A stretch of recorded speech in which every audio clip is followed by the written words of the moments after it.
페이스북 운영사죠. 메타. 이 메타가 구조 조정에 나섭니다. 이번 주에 수천 명을 해고할 거라는데요. 미국 곳곳에서 경기 침체 신호가 나오고 있습니다. 하지만 파월 연준 의장은 모른다고만 대답했습니다. 파월 의장도 모른다는 경기 침체. 네, 글로벌 ET에서 따져보겠습니다.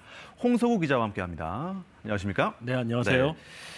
페이스북의 회사 메타, 굉장히 잘 나가는 회사 아닙니까? 근데 구조조정이라니 이게 무슨 말입니까? 네, 월스트리트 저널이 소식통을 인용해서 보도를 했는데요. 네. 당장 9일부터입니다. 대상자들에게 해고 통보를 하겠다는데 규모가 수천 명이라고 합니다. 메타가 이렇게 대규모 인력 감축에 나선 것은 창사 18년 만에 처음이라고 하네요. 창사 이래 처음인데 그렇다면 창사 이래 처음으로 경영이 많이 어려워졌다는 얘기입니까? 네, 얼마 전부터 이제 미국 빅테크 기업의 실적 발표가 쭉 있었는데 네. 메타가 제일 좋지 않았어요.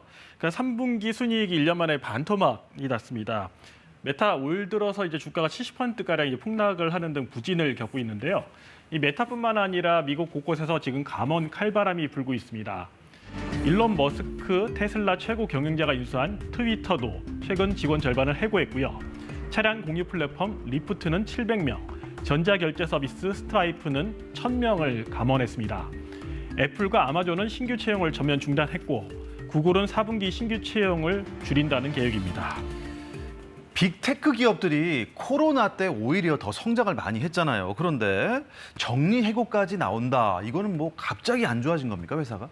네, 이들 기업은 이제 코로나 때도 고용을 계속 늘려왔으니까 그렇죠. 좀 비교가 크게 될 수밖에 없는데요. 사업 환경이 그때와 완전히 달라졌다고 볼 수 있겠습니다.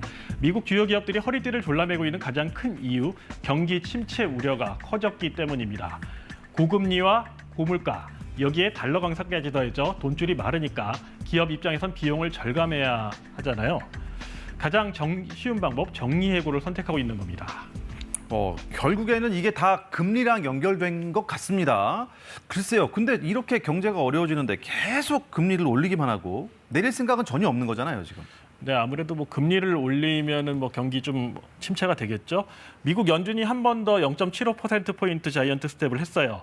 이 여파로 우리나라도 이제 연말쯤 가면 주택담보대출 금리 상단이 9%가량을 넘을 거란 우려도 커지고 있습니다. 그런데 파월 의장의 얘기를 한번 들어볼게요. 금리 속도 조절이 중요한 게 아니다. 그럼 중요한 게 뭐냐? 중요한 게 뭐죠? 최종 금리가 얼마 정도냐고 이 고금리 기간이 어느 정도 지속될 것이냐. 쉽게 말해 금리 인상이 중단될 것은 당분간 꿈도 꾸지 말라. 이렇게 해석을 할 수 있겠습니다. 미국이 계속 금리를 올리는 데는 탄탄한 고용이 뒷받침돼 있었기 때문입니다. 지난달 비농업 부분 고용도 26만여 명이 증가하며 시장 예상치를 웃돌았는데요. 다만 신규 교역은 2020년 12월 이후 가장 더딘 성장세를 기록해 일각에선 고용 둔화의 신호를 읽히고 있습니다. 이 변동금리 비중이 적다는 점도 연준이 금리 인상 가속 페달을 밟는 이유 중에 하나입니다. 미국 같은 경우 주택담보대출이 대부분 고정금리인데요. 반면 호주와 캐나다, 우리나라는 변동금리 비중이 더 높습니다. 그러니까 고금리로 미국 부동산 시장 빠르게 얼어붙을 수밖에 없죠. 8월 미국 집값은 2009년 이후 가장 큰 폭으로 떨어졌는데요. 블룸버그는 집값이 더 빨리 하락해 경기 침체가 장기화할 수 있다는 분석을 내놓기도 했습니다. 글쎄요. 금리를 계속 올려서 경기가 침체되면서 점점 더 어려워지고 있는데 제롬 파월 연준 의장은 뭐란 답변을 내놓고 있는 거죠?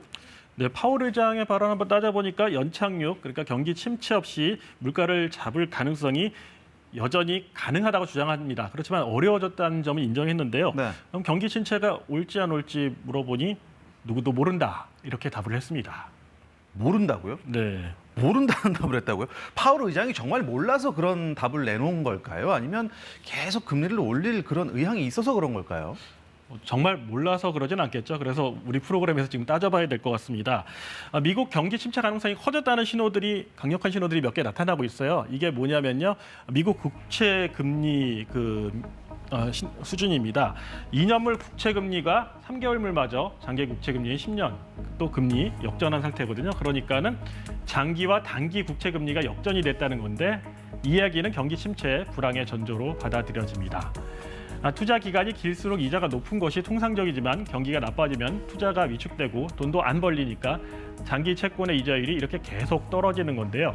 뉴욕타임즈는 1960년대 이후 3개월 불과 10년물 국채 금리가 역전된 뒤 약 6개월에서 15개월 사이에 경기 침체가 시작됐다고 분석했습니다. 이 분석을 믿자면요, 이르면 내년 4월, 늦어도 내후년 1월엔 경기 침체가 올 수 있습니다. Just about every other measure suggests that recession is more likely. 네, 연준이 금리 올리는 이유 단 하나, 물가 때문이죠. 이번 주 10월 소비자 물가지수가 나오는데요. 현재로선 확 떨어질 가능성은 크지 않습니다. 외신들은 미국과 중국, 유로존 경제의 동반 부진으로 신흥국 등 세계 경제의 하방 압력을 키울 수 있다며 우려를 나타내고 있는데요. 파월 의장이 경기 침체가 올지 누구도 모른다고 한 건 자신의 말 한마디에 세계 금융시장이 움직이기 때문일 것이라는 게 정확할 것 같습니다. 글쎄요, 미국 경제가 결국 어려워질 거라고 분석을 하시니 우리 경제에도 혹독한 겨울이 올까 참 걱정이 됩니다. 홍성우 기자 잘 들었습니다.